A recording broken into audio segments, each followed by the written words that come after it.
Teman-teman, kita akan mulai kebaktiannya.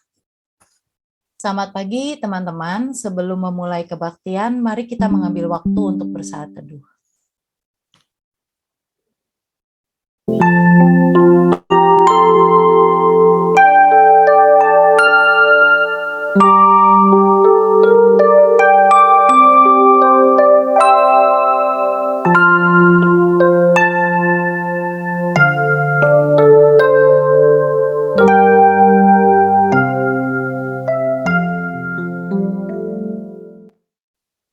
Halo teman-teman, gimana kabarnya selama seminggu ini?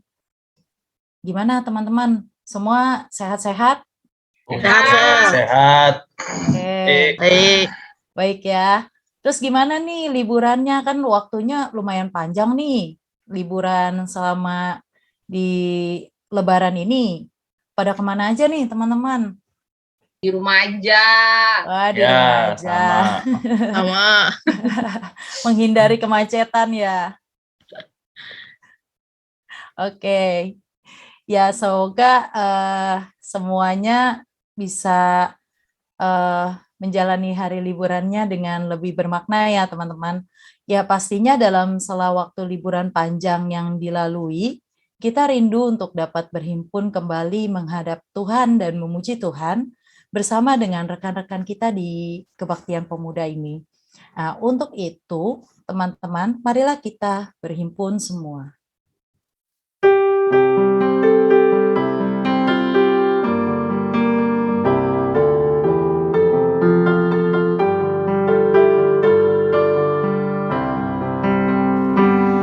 Berhimpun semua menghadap Tuhan dan pujilah Dia pemurah benar.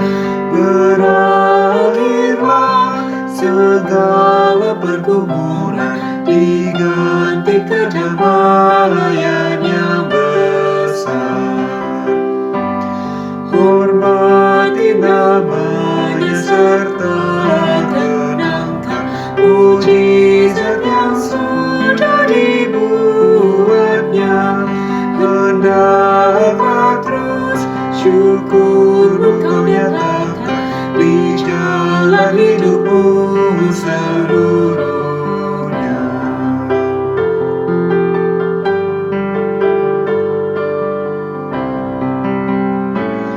Berdoa dan jaga supaya jangan menggoda merugikan jiwamu di dunia. Tegakkan kemenangan dan dasarnya imanmu yang teguh.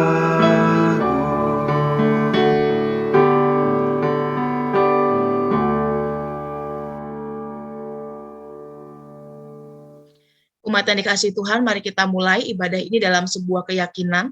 Pertolongan kepada kita ialah di dalam nama Tuhan yang menjadikan langit dan bumi, yang kasih setianya kekal untuk selama-lamanya.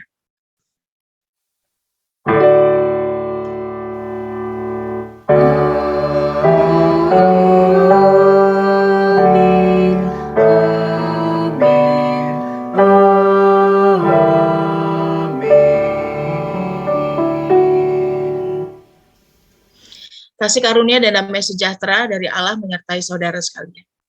Dan menyertai saudara juga. Oke, teman-teman, tema kita hari ini adalah kamu bersedia. Ketika saya menyiapkan liturgi untuk ibadah hari ini, saya tertarik dengan salah satu ayat Alkitab yang ada di Kisah Para Rasul 2 ayat 41 sampai 42. Orang-orang yang menerima perkataannya itu memberi diri dibaptis, dan pada hari itu jumlah mereka bertambah kira-kira 3.000 jiwa. Mereka bertekun dalam pengajaran rasul-rasul dan dalam persekutuan, dan mereka selalu berkumpul untuk memecahkan roti dan berdoa. Dari ayat ini, saya tertarik dengan kata memberi diri. Saya berpendapat memberi diri berarti secara sadar bersedia memberikan diri kita Untuk hidup sebagai orang Kristen, banyak tantangan dan pergumulan yang kita lewati dalam menerima panggilan Tuhan, baik dalam panggilan di kehidupan bergereja maupun kehidupan sehari-hari, di mana kita harus bisa menjadi kitab terbuka bagi orang di sekeliling kita, sehingga orang di sekeliling kita dapat melihat dan menjadi tertarik untuk mengetahui lebih lagi mengenai siapa itu Allah kita. Dalam pelaksanaannya terkadang muncul dalam diri kita perasaan tidak layak untuk melakukan panggilan tersebut. Tetapi satu hal yang harus kita ingat teman-teman, ketika Tuhan sudah memanggil kita, artinya Tuhan sudah merasa kita siap dan layak untuk melayaninya. Seperti lagu yang akan kita nyanyikan dengan kerendahan hati, lagu ini akan dinyanyikan bait pertama itu oleh pria dan yang wanita dapat berdoa, dan bait kedua akan dinyanyikan oleh wanita dan yang pria dapat berdoa. Kemudian bait kelima akan dinyanyikan bersama-sama, meski tak layak diriku.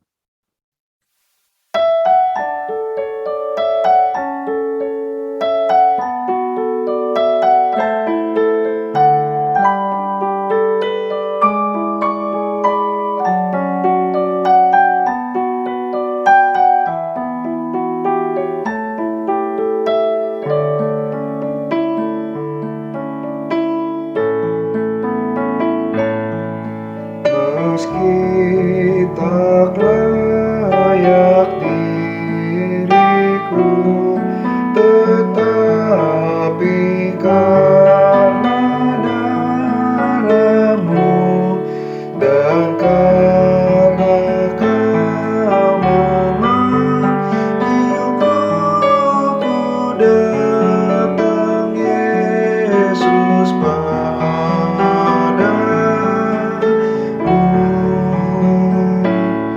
Sebagaimana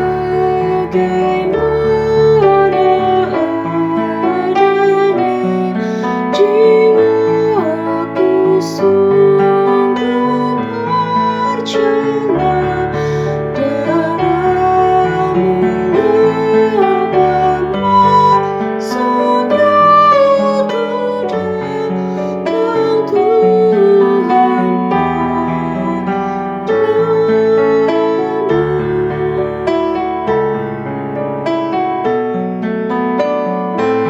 Tuhan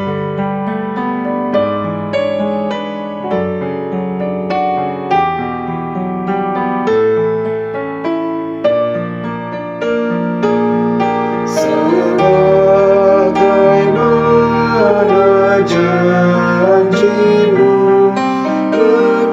menyambutkan membasuhku, ya Anak Domba yang kudus, ku datang kini padamu.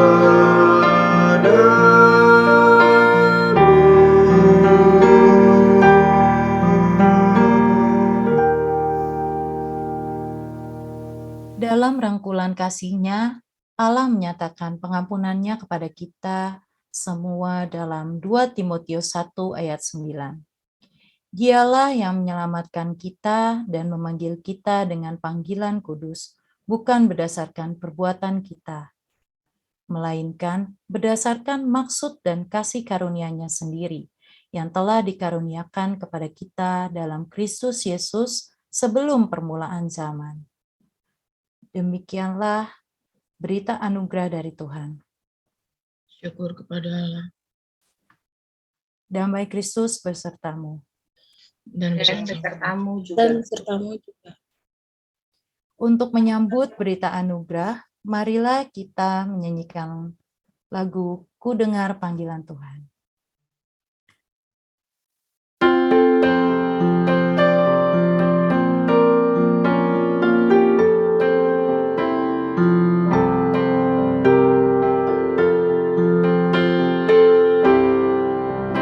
Ku dengar panggilan Tuhan, ku dengar panggilan Tuhan, ku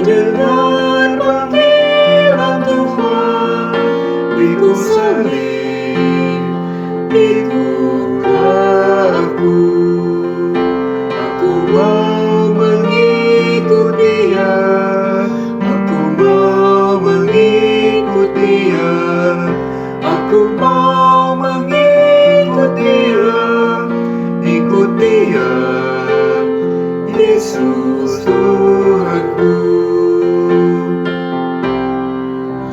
Ku mau ikut walau sukar, ku mau ikut walau sukar, ku mau ikut walau sukar, kan ku ikut Dia selamanya. Aku mengikut Dia, aku mau mengikut Dia, aku mau mengikut Dia, ikut Dia, Yesus Tuhanku.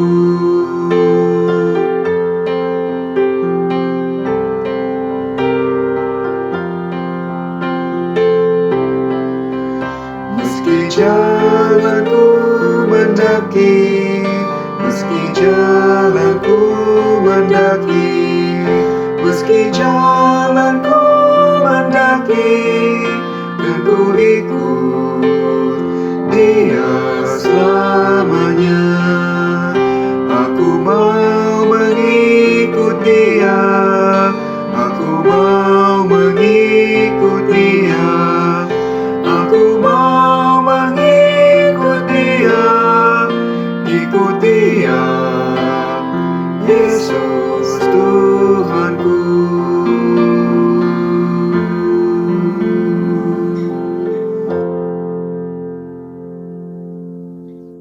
Rekan-rekan, kini mari kita persiapkan hati dan pikiran kita untuk menyambut pemberitaan firman Tuhan. Kita bersatu di dalam doa.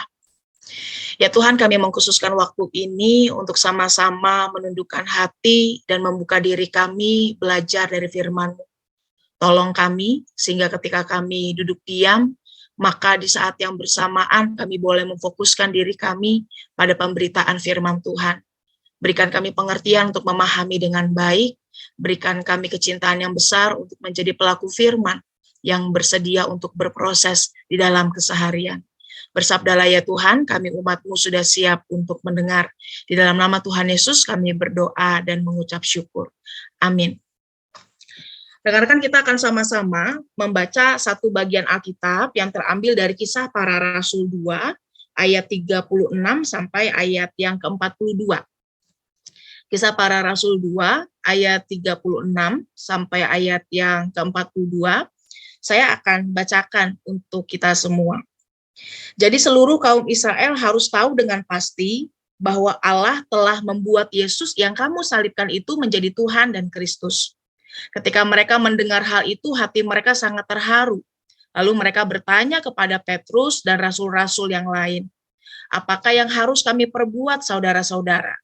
Jawab Petrus kepada mereka, "Bertobatlah dan hendaklah kamu masing-masing memberi dirimu dibaptis dalam nama Yesus Kristus untuk pengampunan dosamu. Maka kamu akan menerima karunia Roh Kudus.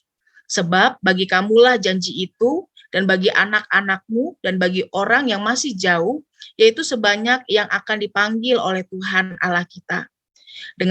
Dengan banyak perkataan lain lagi, ia memberi suatu kesaksian yang sungguh-sungguh, dan ia mengecam dan menasihati mereka, katanya, "Berilah dirimu diselamatkan dari angkatan yang jahat ini."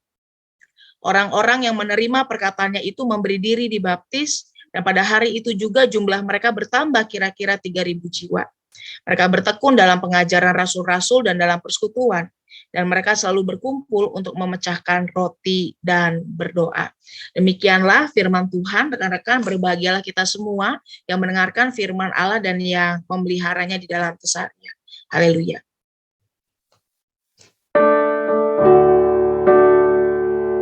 Haleluya.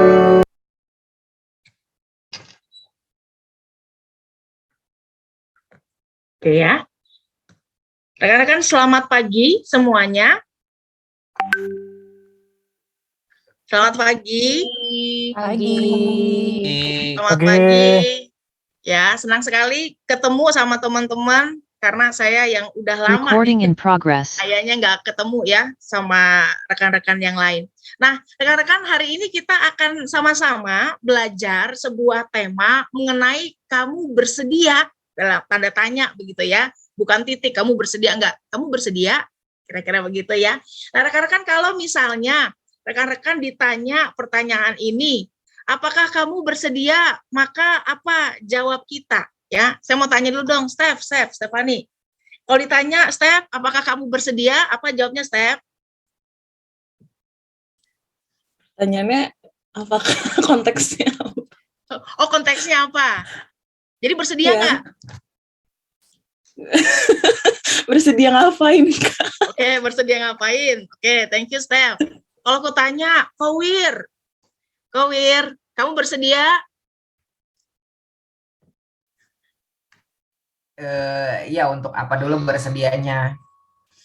Oke, untuk apa dulu ya bersedianya ya? Oke ya, thank you teman-teman. Nah teman-teman, menarik ya ketika ditanya kamu bersedia, maka sebenarnya ini bukan sesuatu yang dengan mudah kita jawab ya. Ketika kita mau diajak, mau ikut nggak traveling? Kita aja pasti akan tanya sama siapa, kemana, ngapain, ya, apa jadwalnya. Kalau ditanya mau ikut makan bakso nggak, bersedia ikut nggak, kita akan tanya baksonya di mana dulu, ya. Nanti pulangnya jam berapa dan seterusnya.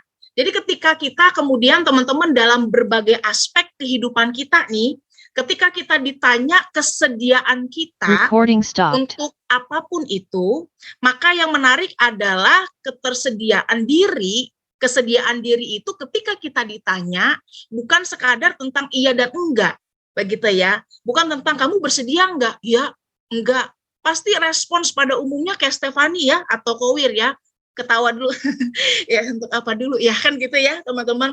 Karena bukan tentang iya dan enggak aja, tetapi ketika kita ditanya kesediaan, lebih jauh itu berbicara tentang apa yang muncul kemudian. Tentang apa yang jadi komitmen kita, tentang apa yang jadi konsekuensi ketika kita mengatakan ya atau tidak, dengan effort yang akan kita keluarkan ketika menyanggupi sesuatu, dengan pengorbanan yang akan kita berikan, apa yang kita rasa dan apa yang kita dapatkan, yang intinya berbicara tentang kesiapan kita. Jadi kesediaan itu bukan sekadar iya dan tidak, tapi berbicara harusnya secara utuh mengenai kesiapan kita dalam melakukan sesuatu. Apapun itu. Nah teman-teman, ketika kita membahas tema mengenai kamu bersedia, kita akan sama-sama belajar nih rekan-rekan dari kualitas yang kita lihat dalam sebuah tokoh yang menjadi kunci dari perikop kita, yaitu Petrus. Kalau rekan-rekan lihat maka menarik nih, karena kualitas kesediaan diri Petrus yang ia tunjukkan dalam perikop kita itu benar-benar beda banget dibanding ketika awal dia mengikut Tuhan. Ketika awal mengikut Tuhan dan Tuhan meminta Petrus untuk ikut, diajak untuk menjadi penjala manusia, maka dia mengatakan, oke, saya mau. Gitu ya. Baru sekadar mau, tetapi belum menginsafi. Saya suka kata menginsafi ini rekan-rekan karena artinya kaya sekali ya. Sesuatu yang kita sadari dengan penuh, sesuatu yang kita yakini dengan benar-benar itu menginsafi. Ketika awal-awal dia baru mengatakan mau, tetapi belum benar-benar menginsafi tentang apa sih sebenarnya esensi kesediaan mengikut Tuhan. Tetapi yang menarik adalah rekan-rekan di dalam perikop kita melihat bahwa ketika seorang Petrus yang agaknya menjadi orang yang kayaknya ceroboh, yang responsif, yang pagi delek, sore tempe, kira-kira begitu ya rekan-rekan. Ketika ia sudah memantapkan kesediaan dirinya, seorang Petrus bahkan bisa menjadi pemberita Injil yang memberitakan tentang penebusan dan keselamatan di depan ribuan orang. Dulu ditanya tentang Yesus aja, sekali, dua kali, tiga kali dia menyangkal.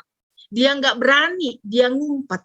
Tetapi ketika udah memantapkan kesediaan dirinya, maka dia bahkan bisa memberitakan Injil keselamatan itu di depan ribuan orang. Dan yang menarik nih teman-teman, ketika kita melihat perbedaan kualitas kesediaan diri Petrus, sebenarnya ini bisa terjadi dari hasil proses yang Petrus jalani, ya. Tapi tentu bukan hasil yang bukan proses yang gampang, bukan proses yang menyenangkan, bukan proses yang nggak ada hambatannya. Justru dari apa yang terjadi pada Petrus, kita melihat dengan jelas bahwa proses yang Yesus percayakan untuk dijalani oleh Petrus itu dipenuhi dengan kegagalan, dipenuhi dengan kejatuhan, dipenuhi dengan kekurangan, dipenuhi dengan kesalahan. 4K ya, kegagalan, kejatuhan, kekurangan, kesalahan. Sesuatu yang ketika Petrus lakukan, ini sebenarnya menjadi hantaman yang besar bagi dirinya. Nah, teman-teman, saya mau ajak kita untuk lihat satu video. Ada suaranya nggak ya? Ada. Ada, Kak.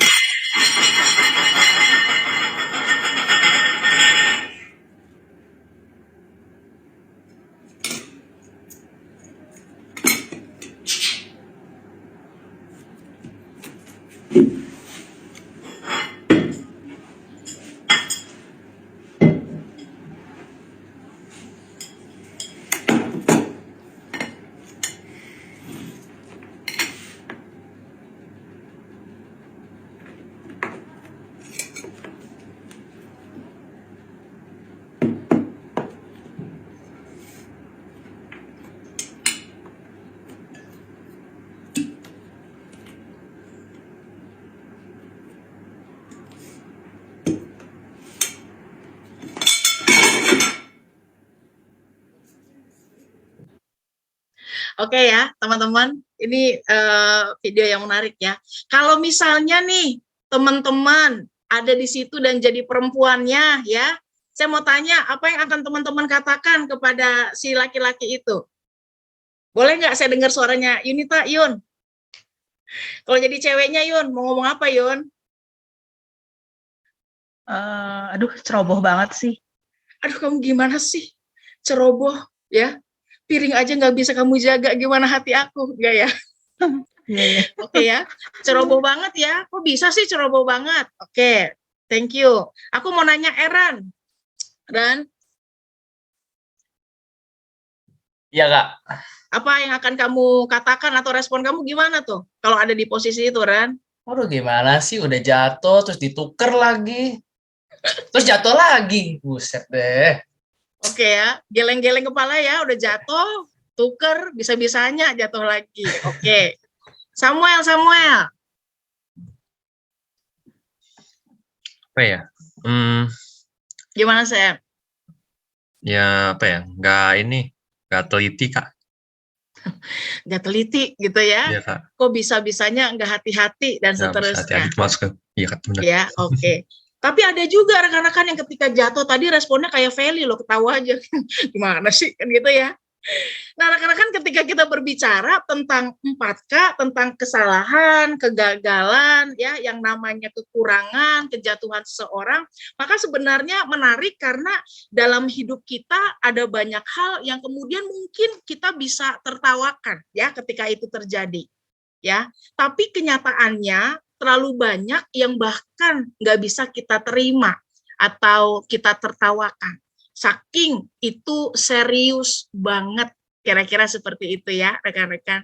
Nah, yang menarik adalah ketika kemudian proses yang dijalani oleh Petrus yang dipercayakan oleh Tuhan, ketika ia mengalami 4K ini, sebenarnya proses yang dijalani oleh Petrus itu adalah sesuatu yang kemudian fatal banget nih teman-teman ketika dia melakukan hal itu.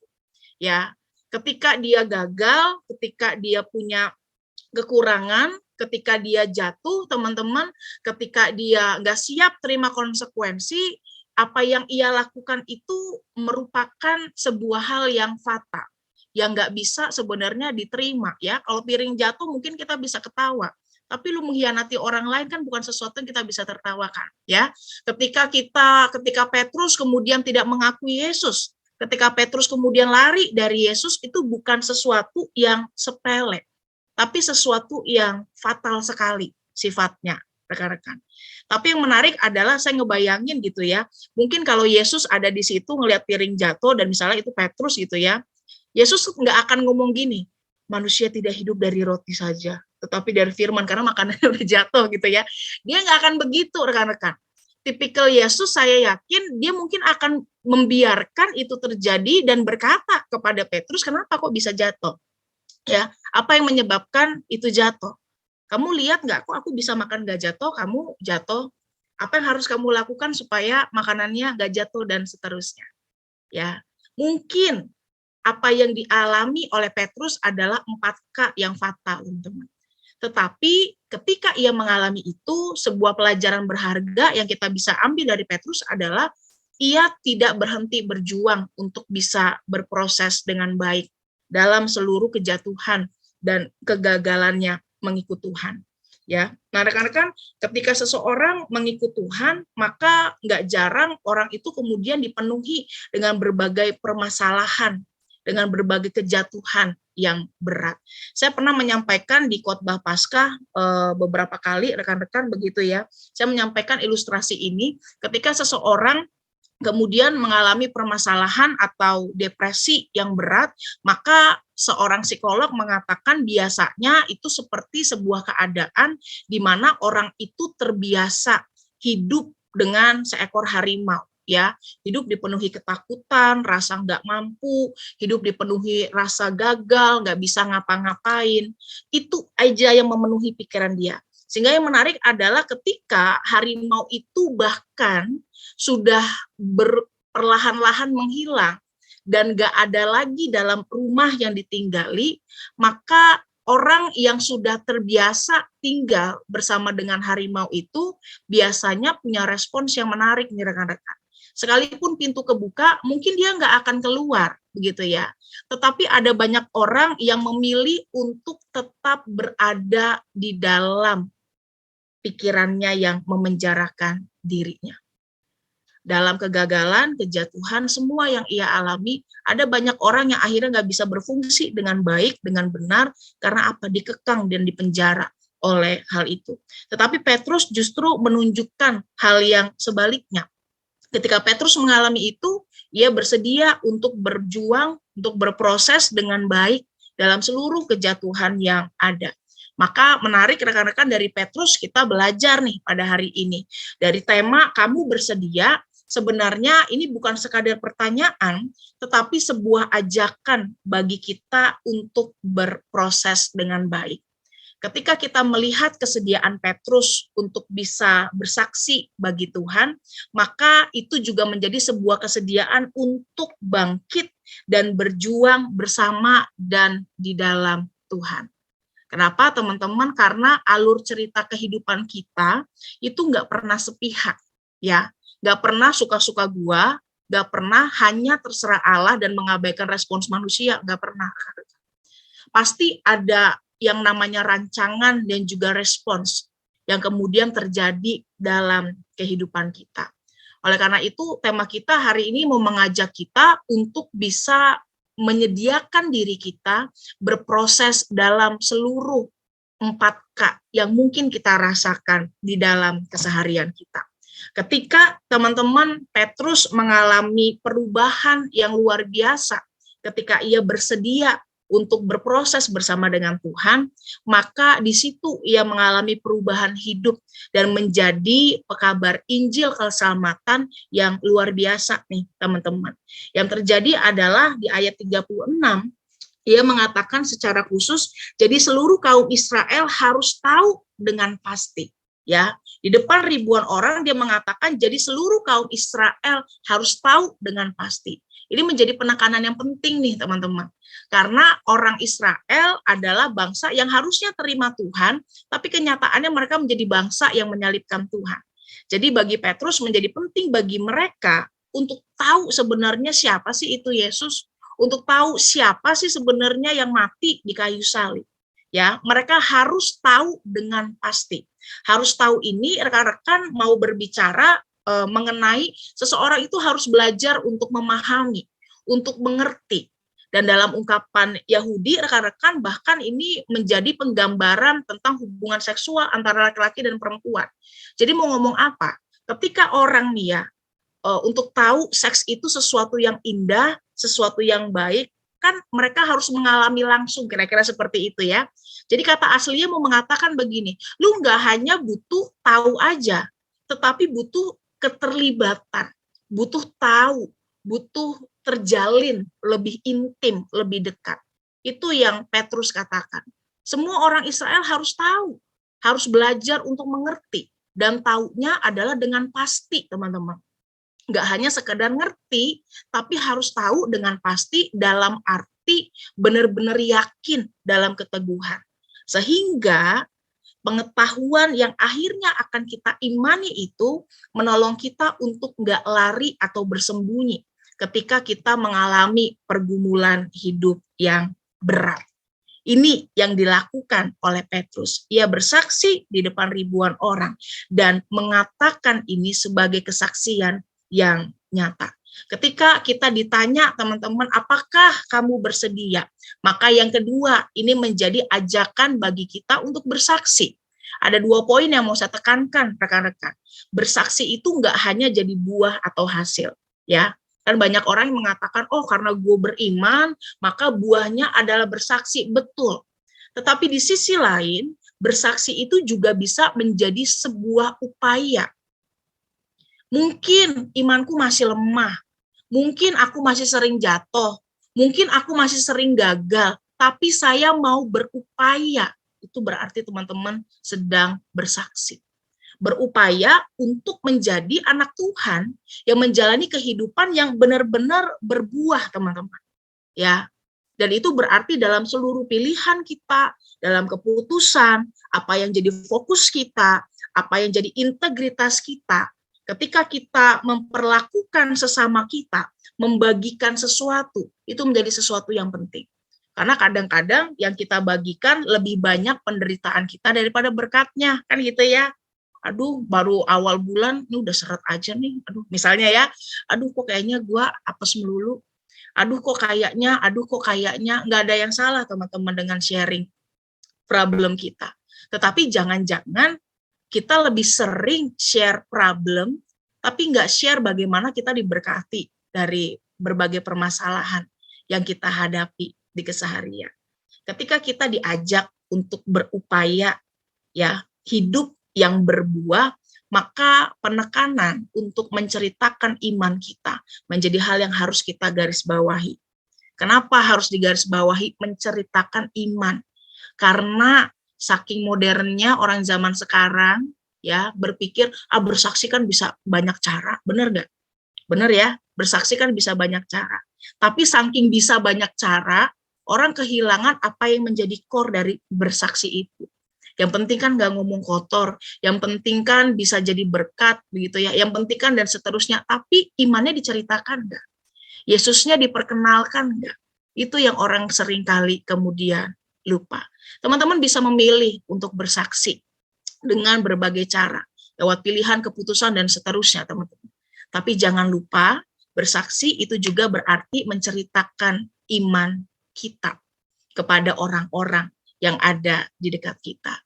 Ya, dan itu bisa berarti misalnya nih teman-teman, ya saya ngalamin masalah, tapi iman saya mengajarkan saya untuk percaya kepada Tuhan. Misalnya, ya, sesuatu yang kita bagikan yang menunjukkan apa yang kita imani itu mendorong kita untuk memilih perbuatan yang kita kerjakan di dalam keseharian. Kamu bersedia atau enggak? Itu menjadi sebuah ajakan untuk bersaksi, ya, baik menjadi buah ataupun ketika kita berupaya. Ketika Petrus bersaksi, rekan-rekan, maka Petrus kemudian melihat apa yang menjadi tuaian. Ya, tentu tuaian ini bukan dalam tanda kutip hasil kerja Petrus, tetapi Allah bekerja lewat Petrus. Dan tuaian yang kita mau jadi goal dari kesaksian kita adalah kesadaran iman, teman-teman, yang mewujud di dalam keseharian. Jadi bukan mau bilang, wih gila ya, dia ketika bersaksi enak banget hidupnya, bukan untuk dipuji sama orang, ya, bukan untuk memamerkan diri kita, bukan untuk menunjukkan kita lebih dari yang lain, bukan. Tetapi apa yang menjadi kesaksian kita, goal atau tujuan utamanya adalah agar orang-orang bisa masuk pada kesadaran iman. Dan itu menolong mereka mewujud di dalam keseharian mereka. Teman-teman perhatikan ketika Petrus kemudian bersaksi, dia nggak hanya bersaksi tentang Tuhan, rekan-rekan, tetapi dia mengecam dan menasehati mereka. Sehingga yang terjadi adalah dari kesaksian yang kemudian Petrus sampaikan, maka orang-orang itu merasa terharu. Ya, kata terharu di sini berarti kok ketika dengar Petrus, khotbahnya Petrus, perkataan Petrus, kok gue kayak ketusuk-tusuk ya. Rasanya tuh benar-benar pikiran ini tuh tersakiti dengan tajam. Ya, sesuatu yang benar-benar menggelisahkan. Kenapa? Karena konteksnya tadi, mereka menjadi bangsa yang menyalibkan Tuhan. Jadi mereka disadarkan lewat kesaksian yang Petrus berikan. Dan kesadaran itu menuntun mereka pada sebuah pertanyaan. Jadi kami harus hidup seperti apa? Ya, apa yang harus kami lakukan ketika kami ingin hidup untuk Tuhan? Dan Petrus mengatakan, bertobatlah dan berilah dirimu dibaptis. Ini teman-teman, yang membawa banyak orang, ribuan orang saat itu masuk di dalam pertobatan dan hidup yang baru. Karena ketika kita bersaksi, ya tentu yang ditransformasi ketika kita mengupayakannya diri kita sendiri.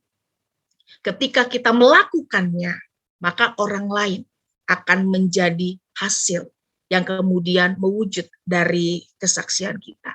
Teman-teman, hari ini kita semua ditanya dan ditantang, apakah kita bersedia? Ya, bukan iya dan tidak aja jawabannya, karena kalau jawaban iya dan tidak, teman-teman semua udah iya, harusnya. Karena teman-teman udah jadi orang Kristen, kan gitu ya. Saking rohaninya sampai Kristen. Kalau misalnya ditanya kamu bersedia sebagai orang Kristen, ya udah harusnya iya.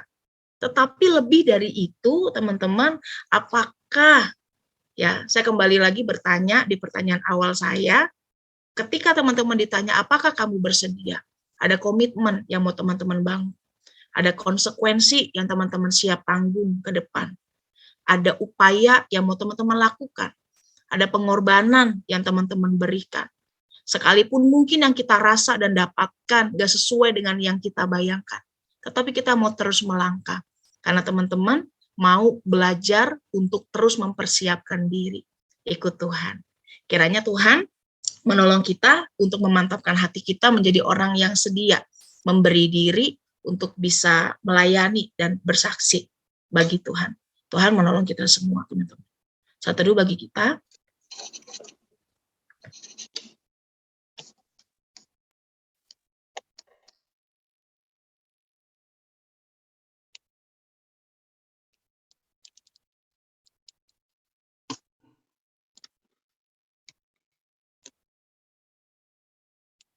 Rekan-rekan pemuda, bersama umat segala abad dan tepat, marilah kita bersama-sama ikrarkan pengakuan iman rasuli. Demikian. Aku percaya kepada Allah, Bapa yang Maha Kuasa, Khalik langit dan bumi, dan kepada Yesus Kristus, anaknya yang tunggal, Tuhan kita, yang dikandung dari Roh Kudus, lahir dari anak darah Maria, yang menderita sengsara di bawah pemerintahan Pontius Pilatus, salibkan, mati, dan dikuburkan, turun ke dalam kerajaan maut. Pada hari ketiga, bangkit pula dari antara orang mati, naik ke surga, duduk di sebelah kanan Allah, Bapa yang Maha Kuasa. Dan dari sana, Ia akan datang untuk menghakimi orang yang hidup dan yang mati. Aku percaya kepada Roh Kudus, gereja yang kudus dan am, persekutuan orang kudus, pengampunan dosa, kebangkitan orang mati, dan hidup yang kekal. Amin.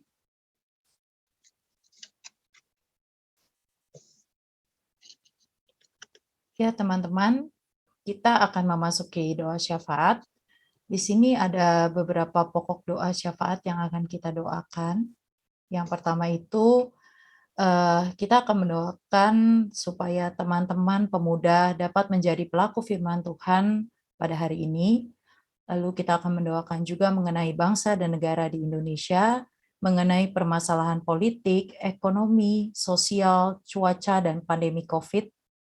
Lalu kita akan berdoa juga mengenai proses vaksinasi yang masih berjalan. Kita akan mendoakan juga mengenai teman kita yang berulang tahun di minggu ini. Selama 1 minggu ini ada Dilon dan Reni yang ulang tahun di tanggal 5 Mei. Lalu ada Angelia Stefani dan Michael yang ulang tahun di hari ini. Kepada Ibu Pendeta Maria Sindu dipersilakan untuk dapat berdoa. Rekan, mari kita bersatu dalam doa. Ya Tuhan, kami belajar dari Petrus untuk bisa berproses dengan baik dalam memenuhi panggilan kami. Kami berdoa biarlah segala jatuh bangun, suka duka yang kami alami boleh sungguh menjadi proses yang mendewasakan kami, boleh sungguh menjadi proses yang menolong kami untuk bisa melatih dalam memenuhi panggilan kami. Kiranya Tuhan memberikan kami keberanian, memberikan kami hikmat, memberikan kami kecintaan, sukacita yang besar ketika kami hidup sebagai anak-anak Tuhan, hidup sebagai pengikut Kristus. Oleh karena itu, dimanapun Tuhan menempatkan kami, biarlah kami boleh menjadi garam dan terang dalam seluruh pembawaan diri kami. Saat ini kami juga bersama menyatukan hati ingin berdoa bagi persekutuan kami di tempat ini. Biarlah ketika kami datang, berkat-berkat Tuhan juga boleh ada bersama dengan kami, memberkati juga persekutuan pemuda ini untuk menjadi wadah bagi kami, untuk menjadi rumah bagi kami, menjadi persekutuan yang menolong kami, semakin mengenal Tuhan dan juga bisa terhubung dengan sesama kami. Kami berdoa biarlah para pengurus yang sudah dan akan melayani ke depan, Tuhan boleh berkati sehingga Tuhan mampukan mereka untuk bisa mengerjakan bagiannya dengan baik dan mengalami pertumbuhan dalam seluruh proses pelayanan yang ada. Kami juga saat ini ingin berdoa bagi rekan-rekan kami yang berulang tahun, untuk Reni dan Dylan, untuk Angel dan juga Michael. Terima kasih untuk tahun-tahun penyertaan Tuhan yang sudah Tuhan berikan dalam kehidupan mereka. 1 tahun Tuhan percayakan dan kami juga meyakini bahwa kasih dan pertolongan Tuhan juga akan menyertai mereka dalam hari-hari ke depan yang dijalani. Berkati pekerjaan mereka, berkati studi yang mereka lakukan. Tuhan kiranya topang dalam segala pergumulan dan biarlah kerinduan mereka, apa yang mereka cita-citakan, apa yang mereka sedang upayakan, Tuhan boleh berkati segala sesuatunya sehingga boleh mendatangkan kebaikan bagi kehidupan mereka. Dan biarlah hikmat Tuhan ada bersama dengan mereka sehingga mereka juga boleh bisa terus mengucap syukur dan melihat bagaimana Tuhan bekerja di dalam keseharian mereka. Saat ini kami juga ingin berdoa untuk kami semua di tengah kehidupan berkeluarga, di tengah kehidupan pekerjaan, di tengah berbagai pelayanan, tanggung jawab yang kami ambil, biarlah Tuhan boleh memampukan kami untuk bisa berinisiatif, untuk bisa terus dan tidak lelah mencoba untuk bisa mengupayakan yang terbaik. Kami juga ingin berdoa bagi bangsa dan negara kami, Indonesia, dan juga berbagai negara yang ada di daerah yang lain. Kami sungguh berdoa biarlah Tuhan menolong kami semua, sehingga kami boleh menjadi bangsa yang sungguh-sungguh memuliakan Tuhan di dalam keseharian. Berkati pandemi ya Tuhan, dan juga sekarang ada penyakit lain yang juga mulai datang.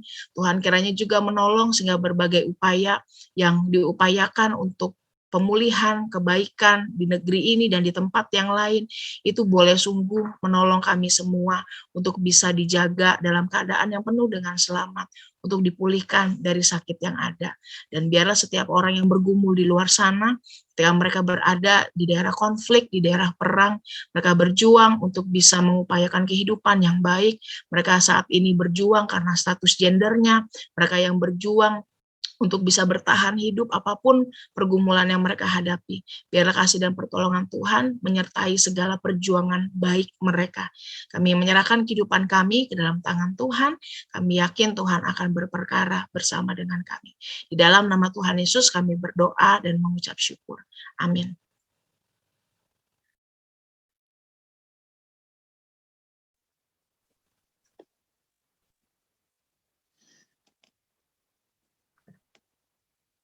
Marilah kita mengungkapkan rasa syukur kita dengan memberikan persembahan kita dengan mengingat firman Tuhan dalam Mazmur 100 ayat 4. Masuklah ke gerbangnya dengan ucapan syukur dan ke pelatarannya dengan pujian. Bersyukurlah kepadanya dan berkatilah namanya.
Mari kita naikkan persembahan kita.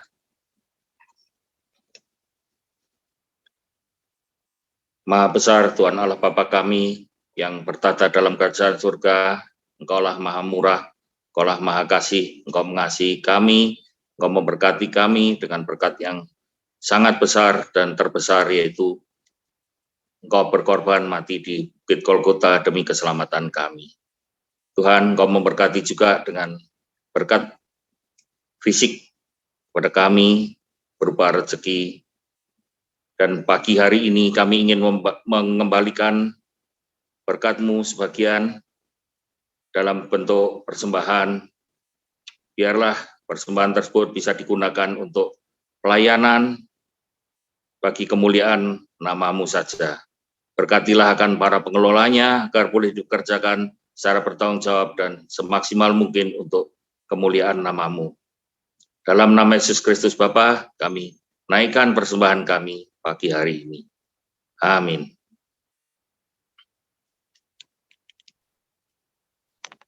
Teman-teman, seperti yang telah disampaikan melalui firman hari ini, yang sudah dibawakan oleh Pendeta Maria Sindu,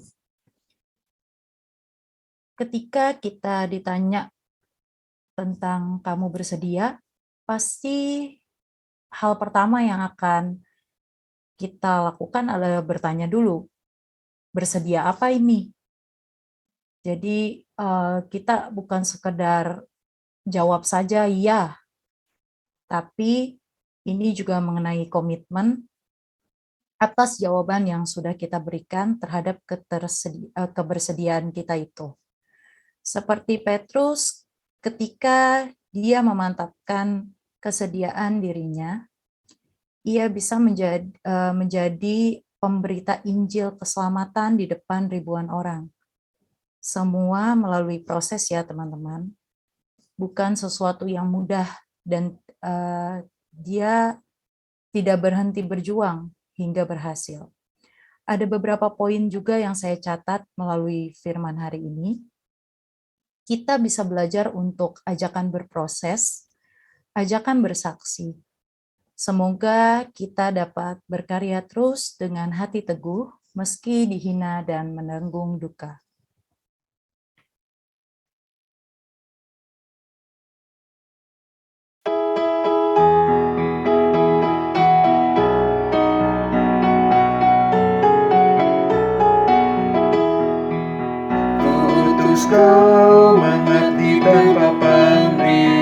berkarya terus dengan hati teguh, meski dihina dan menanggung duka, ku utus kau mengabdi bagiku.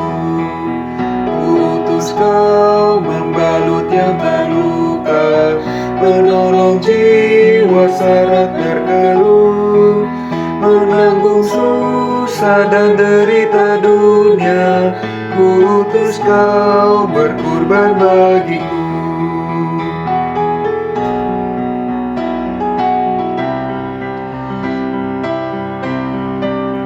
Ku utus kau mencari sesamamu yang hatinya tegar terbelenggu, untuk menyelami karya di Kalvari. Ku utus kau mengiring langkahku, karena Bapa mengutusku, ku utus kau.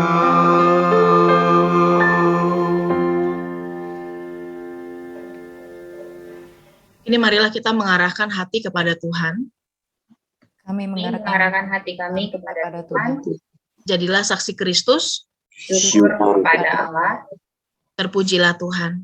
Kini dan selamanya. Kini mari kita pulang dalam damai sejahtera dan terimalah berkat Tuhan. Tuhan memberkati kita dan melindungi kita. Tuhan menyinari kita dengan wajah-Nya dan memberikan kita kasih karunia. Tuhan menghadapkan wajah-Nya kepada kita semua dan memberikan kita damai sejahtera. Amin.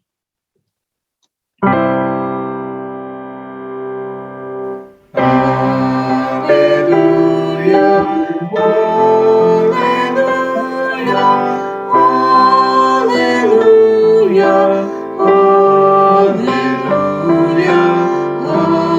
haleluya, amin, amin,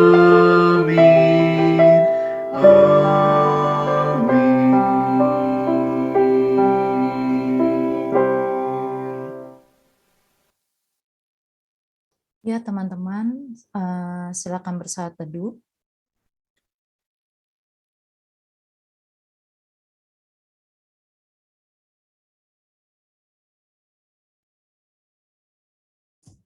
Oke, teman-teman, jangan dulu keluar dari Zoom karena saya akan mengumumkan beberapa hal, yaitu mengenai kebaktian pemuda di minggu depan. Akan ada kebaktian online lagi seperti saat ini dengan link yang sama, dengan tema Hatiku Dipenuhi Roh Kudus atau Hasrat Diri, akan dibawakan oleh Pendeta Christina Febri dari GKI Kranggan dengan penatua Greti Tanidi, dengan liturgos Zerlin, pemusik Gerald, singer Audrey dan Kristianto, multimedia Vito, publikasi Regita, sound editor Yogi. Dan terima kasih untuk teman-teman yang sudah melayani di hari ini, yaitu dengan pelayan firman kita pada hari ini, Pendeta Maria Sindu, liturgos saya sendiri, penatua oleh Penatua Agus Nugraha, pemusik Wahyu, singer Samuel Simon dan Agnes, multimedia Ko Gunawan, publikasi Gracia, sound editor Gaby. Terima kasih teman-teman atas pelayanan hari ini. Oke, next. Oke, untuk ada beberapa teman kita yang berulang tahun di minggu ini.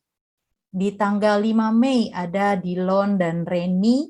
Dilon dan Reni hadir hari ini? Sepertinya tidak ya, Reni ada? Nggak ada. Oh, nggak ada ya. Oke, lalu di hari ini juga ada yang berulang tahun di 8 Mei ini, yaitu Angelia Stefani dan Michael. Juga apakah hadir? Nggak hadir Michael juga ada ya? papanya. Oh, ada papanya. Berarti Om titip salam, selamat ulang tahun untuk Michael ya Om. Terima kasih, saya sampaikan. Oke, ya teman-teman nanti untuk teman-teman kita yang ulang tahun ini bisa dijapri ya ke WhatsApp-nya untuk diucapkan selamat ulang tahun. Oke, next. Oke, untuk hari ini apakah ada teman-teman yang baru hadir? Tadi ada, Udah hilang. ya, teman kita yang baru, yang namanya Chairi ya, tapi sudah hilang.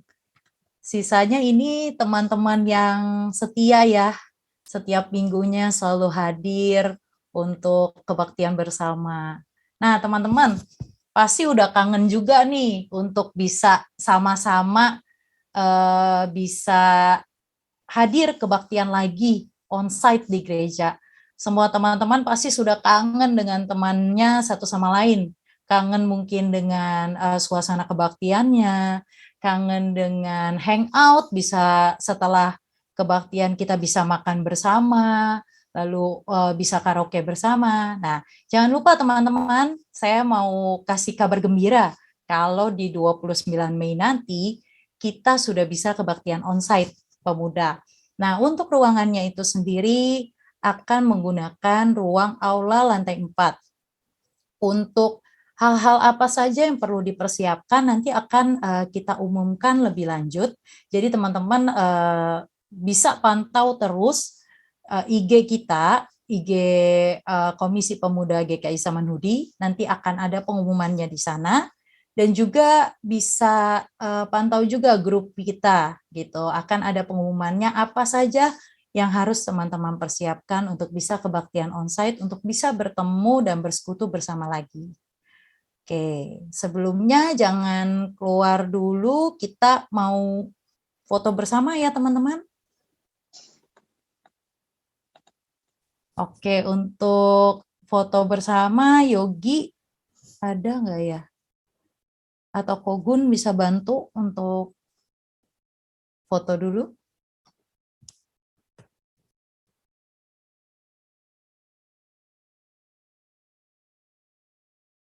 Bisa kok?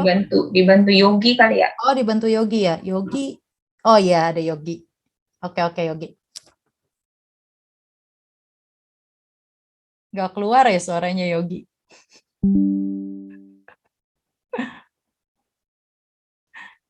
Udah Vel aja yang ngitung, Vel. Oke, aku yang ngitung ya. 1, 2, 3.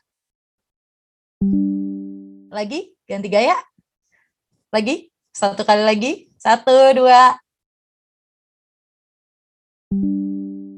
Oke, sudah Yogi. Oke, terima kasih teman-teman semua atas kehadirannya. Selamat hari Minggu. Selamat hari Minggu. Selamat hari Minggu semuanya. Bagus, Hari Minggu. Maria, Dadah. Dadah, Sen. semuanya. Bye. Bye-bye. Selamat hari Minggu. Bye. Bye-bye. Kita evaluasi dulu. Ya.